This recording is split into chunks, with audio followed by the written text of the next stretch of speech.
নমস্কার বন্ধুরা, আমি পিয়ালি সাধুখা। আমার চ্যানেলে তোমাদের সকলকে স্বাগত।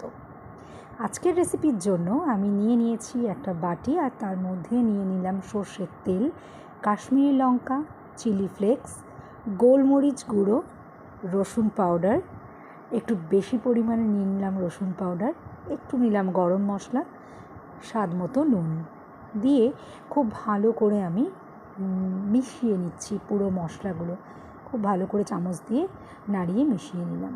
এবার আমি চিকেনের বোনলেস বডি নিয়েছি, যেটাকে পাতলা পাতলা করে আমি কেটে নিয়েছি। খুব ভালো করে ম্যারিনেট করে নিচ্ছি, আর আমি রেখে দেব আধ ঘন্টা, মিনিমাম আধ ঘন্টা, বেশিও রাখতে পারো, অসুবিধে নেই। এবার প্যানটা ভালো করে গরম করে নিয়ে তার মধ্যে আমি চিকেনের টুকরোগুলো দিয়ে দিচ্ছি। তোমরা ভাবছো যে 3টে তো ম্যারিনেট করলো, তাহলে 4টে কেন? 3টে ম্যারিনেট করার পর তারপরে খেয়াল হলো না আমরা তো 4জন, আমাদের তো 4টে রেডি করতে হবে। তারপরে চট করে আর একটাও টুকরো রেডি করে নিয়ে ম্যারিনেট করে নিলাম। এবার প্যানের ফ্লেম, গ্যাসের ফ্লেম লো মিডিয়াম করতে করতে, আর মাঝে সাঝে একটু হাই ফ্লেম দিয়ে কালারটার জন্য সব রকমভাবে ফ্লেমটাকে নিজে নিজে বুঝে একটু সেট করে দেখো চিকেনটাও রেডি করে নিয়েছি। একদম কাঁটা চামচ দিচ্ছি তো একদম ভিতর পর্যন্ত মানে নরম যে হয়ে গেছে সেটা বোঝা যাচ্ছে। তো এবার তুলে নিলাম। একটা অন্য প্যান নিয়েছি, এর মধ্যে আমি বেশ পরিমাণ মতো একটু বাটার নিয়ে নিচ্ছি। মাঝে মাঝে কি হয়, এই ক্যামেরার লাইটের এফেক্টের জন্য অনেক সময় অনেক ভিডিও নষ্ট হয়ে যায়, তো কত আর ডিলিট করবো বলো, তাই ভাবলাম এটা দিয়েই দিই। তো বাটারের মধ্যে বাটারটা মেল্ট হয়ে যাওয়ার পর আমি বেশ কিছুটা রসুন কুচো দিয়ে দিয়েছি। রসুন কুচোটা ভাজা ভাজা করে নেওয়ার পর আমি সিদ্ধ ভাত আর কি 1 ঘন্টা চালটা ভিজিয়ে রেখে তারপর ভাতটা বানিয়ে নিয়ে আমি দিয়ে দিয়েছি। তার মধ্যে একটু চিলি ফ্লেক্স, একটু গরম মশলা, একটু স্বাদ মতো নুন, একটু পেপরিকা মিক্স, এইসব মানে একটু যাতে টেস্টি হবে, যা যা মশলা নিজের মনে আসবে সব দিয়ে দেবে। ওর মধ্যে 1 মুঠো আমি ধনেপাতাকে কুচি করে দিয়ে দিয়েছি। দিয়ে জাস্ট একটু মিক্স করে নিতে হবে ভালো করে। আর গ্যাসের ফ্লেম একেবারেই হাইতে দেবে না, কারণ নিচটা ধরে যেতে পারে। তাই লো মিডিয়াম ফ্লেমটাকে অ্যাডজাস্ট করতে করতে ভালো করে মিশিয়ে নিতে হবে। চলো, ওটাও রেডি। এবার আরও একটা প্যান নিয়েছি, আর সেখানে একটু বাটার নিয়েছি। এই বাটারটা একটু বেশি পরিমাণে নিলাম, কারণ বাটারের টেস্টটা এতে আসে ব্যাপারটা আর কি।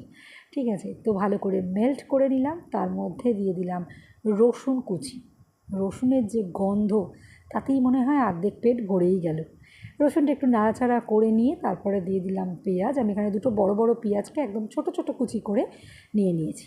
ভালো করে ভাজা ভাজা একটু হালকা করে নিলাম। নিয়ে এবার দেখো লাল, সবুজ, হলুদের মেলা বসিয়ে দিয়েছি। 3 রকমের ক্যাপসিকাম দিয়ে দিলাম। এটাকেও ভালো করে নাড়াচাড়া করব। কিছুই কড়া করে ভাজা হবে না, জাস্ট একটু নাড়াচাড়া। তার মধ্যে দেখো একটু ফ্রোজেন কর্ন দিয়ে দিচ্ছি 1 মুঠো মতো। দিয়ে আবারও ফ্লেম কিন্তু আমার লো টু মিডিয়াম, ফ্লেমটাকে সবসময় হ্যান্ডেল করতে হবে যে কিসে রাখলে পুড়ে যাবে না, কিসে রাখলে ঠিক থাকবে। এবার দিয়ে দিচ্ছি 2 চামচ ময়দা। ময়দাটা দিয়েও আবার ভালো করে সব কিছুর সঙ্গে খুব ভালো করে মিশিয়ে নিচ্ছি। একদম নাড়াচাড়া করে নিয়ে ভালো করে মিশিয়ে নিয়ে এর মধ্যে দিয়ে দিচ্ছি আমি চিলি ফ্লেক্স, আর দিয়ে দিচ্ছি গোলমরিচ গুঁড়ো, সাথে কাশ্মীরি লঙ্কা। কালারের জন্য তো লাগেই, স্বাদের জন্য নুন তো দিতেই হবে, নুন ছাড়া রান্না হবে না। নুন দিয়ে এবার সব কিছু মশলা একদম ভালো করে সবজির সাথে পুরো নেড়ে চেড়ে একদম মিশিয়ে নিচ্ছি। খুব ভালো করে এটা করতে হবে, আর গ্যাসের ফ্লেম একদমই বাড়াবে না, এটা কিন্তু বারবার বলে দিচ্ছি, নাহলে পুড়ে যাবে। এর মধ্যে আমি একটু স্লাইস চিজ দিয়ে দিচ্ছি। তোমরা চাইলে তোমরা চিজ গ্রেট করেও দিয়ে নিতে পারো, কিউব চিজ কিনে নিয়েও দিতে পারো। আর দিয়ে দিচ্ছি 1 গ্লাস মতো দুধ। এবার শুধু ফুটিয়ে নেওয়ার পালা, ব্যাস, তারপরেই রেডি হয়ে যাবে দারুণ একটা ক্রিমি একটা সস বলতে পারো, উইথ ভেজিস। ভীষণ ভালো লাগে এটা খেতে, বানিও অবশ্যই। আর যারা আগে বানিয়েছো তারা কিভাবে বানিয়েছো, কী কী দিয়েছো আরও, সেগুলোও কিন্তু কমেন্টে আমাকে জানাতে পারো। চলো, গ্রেভিটাও রেডি হয়ে গেল। এবার প্লেটিং করে নিই, কারণ সব জিনিস রেডি করে নিয়ে তারপরে একসাথে খেতে বসার মজাই আলাদা। দেখো আমি রাইস নিয়েছি। এবার চারপাশ দিয়ে একটু ডেকোরেশনের জন্য আর কি সাজিয়ে গুছিয়ে নেওয়া, চারদিক থেকে আমি দিয়ে দিচ্ছি এই যে আমি গ্রেভি যে প্রিপারেশনটা করলাম এটা, আর তার ওপর জাস্ট চিকেনটা, ব্যাস জমে যাবে একদম।